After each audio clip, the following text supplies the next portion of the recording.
안녕하세요. 오랜만에 이렇게 영상을 찍습니다. 제가 유튜브를 그만두려고 했는데도 뭔가 운명에 이끌리는 듯 계속 '유튜브를 해야겠다.'라는 생각으로 자꾸 굳어지더라고요. 그래서 다시 또 마이크 앞에 앉았는데요. 오늘 가지고 나온 책은 타로 마스터로 유명하신 정혜도 님의 운의 알고리즘이라는 책을 가지고 나왔습니다. 이 책은 사회 초년생이나 아니면 타로 마스터가 되고자 하시는 분들은 참고로 읽어 보시면 많은 도움을 받으실 것 같습니다. 이 책의 내용 중에 우리가 세상을 살아갈 때 정말 최선을 다했는데도 '왜 안 되는 걸까?' 젊은 청년 시절에는 '왜 최선을 다했는데 왜 일이 안 되는 걸까?' 해서 굉장히 분노하고 화가 많이 나기도 했었는데요. 이제 나이가 점점 들면서부터는 '아 최선을 다해도 안 되는 것이 있구나.'라는 사실을 이제는 그냥 받아들이게 되더라고요. 바로 그 부분에 대해서 저자가 쓴 내용이 있습니다.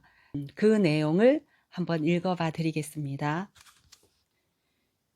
"세상의 많은 일들은 공평하게 이루어지지 않는다.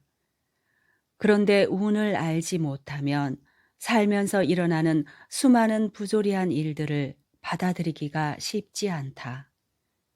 진인사 대천명. 인간으로서 해야 할 일을 다하고 나서 하늘의 명을 기다린다는 뜻이다. 내가 만난 성공한 사람들은 최선의 노력을 하되 결과에 대해서는 담담한 태도를 보였다. 반면 아직 인생 경험이 많지 않은 사회 초년생들은 작은 일에도 일희일비하며 어쩔 줄 몰라 하는 경향이 있었다.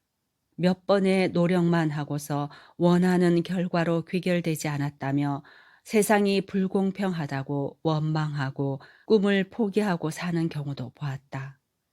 하지만 이는 반은 알고 반은 모르는 것이다. 최선을 다하는 것은 좋은 결과를 위한 필요 조건이지 충분 조건이 아니다. 지금껏 열심히 산 죄밖에 없는데 어쩌다 제 인생이 이렇게 되었을까요? 라고 묻는다면 그 사람은 운을 이해하지 못하는 것이다.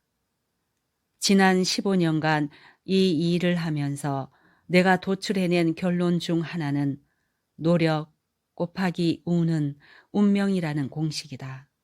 여기서 운이라는 개념은 행운과 불운으로 나뉜다. 그래서 불운이 들어올 때는 오히려 노력하는 것이 헛수고일 수도 있다. 가만히 있으면 제자리에라도 있는데 계속 발버둥을 쳐서 늪으로 더 들어가는 격이다. 반대로 행운이 아주 크게 들어오는 때일지라도 노력값이 0이라면 운명값도 0으로 수렴된다. 쉬운 예로 이번 주 토요일 당신에게 로또 1등에 당첨될 운이 있는데 만사가 귀찮아서 로또를 사러 나가지 않으면 1등 당첨에 행운도 없다. 현재 성공한 사람들도 과거에 한 번 이상의 실패 경험이 있다. 이런 사람들을 오랫동안 만나고 관찰해 본 결과 이들은 노력의 기본값이 크고 노력의 효율이 높았다. 또한 자기 성찰을 잘한다는 공통점이 있었다. 인생에서 크고 작은 실패를 거듭하고 있다면 그 실패들을 한번 곱씹어 보자. 어쩌면 그 실패의 원인은 노력 부족이 아니라 여러 환경적인 요소라는 결론이 도출될 수도 있다. 그 환경적인 요소들이 내 통제를 벗어난 것이라면 운이라고 볼 수 있다. 그래서 새로운 일을 도모할 때는 리스크 관리 측면에서 미리 운을 체크하는 것이 좋다. 누구라고 이름을 밝힐 수는 없지만 나는 가수, 배우, 예능인 등 스타들을 많이 상담했다. 그중에는 국내뿐만 아니라 세계적으로도 인기가 많은 톱스타들도 있었다. 유명 기업인과 정치인, 고위 공무원들뿐만 아니라 중국과 동남아시아의 재벌들, 미국 실리콘밸리의 창업가들도 상담했다. 미국에서 내게 상담을 받은 적 있는 하버드 출신의 재미교포 변호사는 일부러 시간을 내어 한국을 찾아와 내게 타로를 배우기도 했다. 최고의 교육을 받은 똑똑한 인재들이 왜 점을 보는지 의아할 수 있다. 그렇다면 다음의 이야기를 듣고 더욱 놀랄지도 모르겠다. 나는 연말연시가 되면 세계적인 전략 컨설팅 회사의 신년운을 자문한다. 스카이는 기본이고 하버드, 스탠퍼드, 와튼스쿨 출신의 천재들이 가득한 곳인데 말이다. 회사의 경영진은 재능과 노력만으로는 원하는 결과를 늘 얻을 수 없다는 사실을 잘 알고 있다. 기업의 규모가 커질수록 직책이 위로 올라갈수록 더욱더 그렇다. 네로라 하는 재벌가들이 운명학 전문가들을 한 명 이상 전속으로 두는 이유다. 이는 비단 우리나라만의 일이 아니다.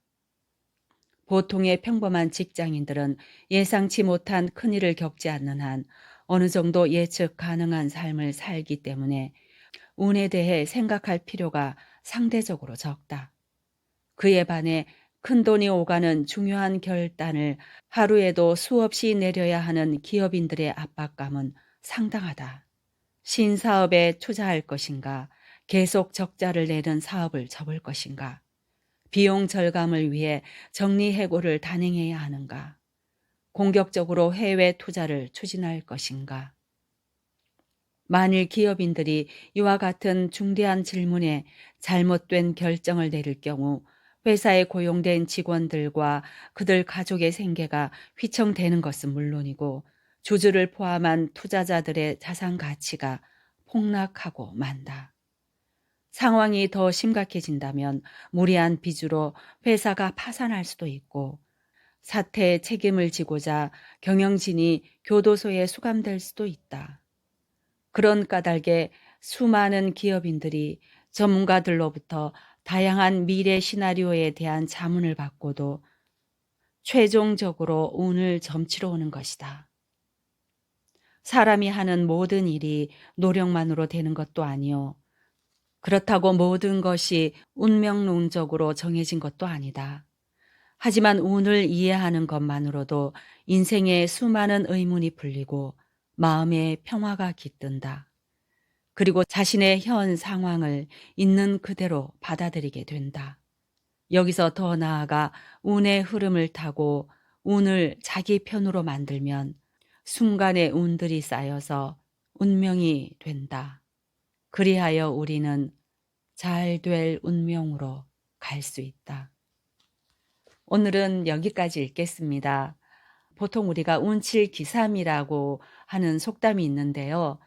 젊은 시절에는 무슨 운칠기삼이야. 운은 내가 만들어 가는 거지. 내가 열심히 하면 그 운은 만들 수 있어 라고 생각을 했는데요. 이제 50대, 60대가 되니까 아, 역시 운은 존재하는구나 라고 받아들이게 되더라고요. 아마 제 나이 때는 그렇게 생각하시는 분들도 이제 제법 많으실 거라고 생각이 되는데요.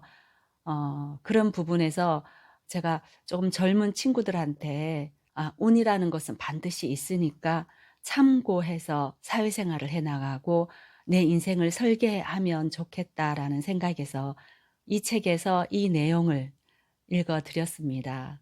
오늘은 여기까지 하겠습니다. 시청해 주셔서 감사합니다. 다음 시간에 뵙겠습니다.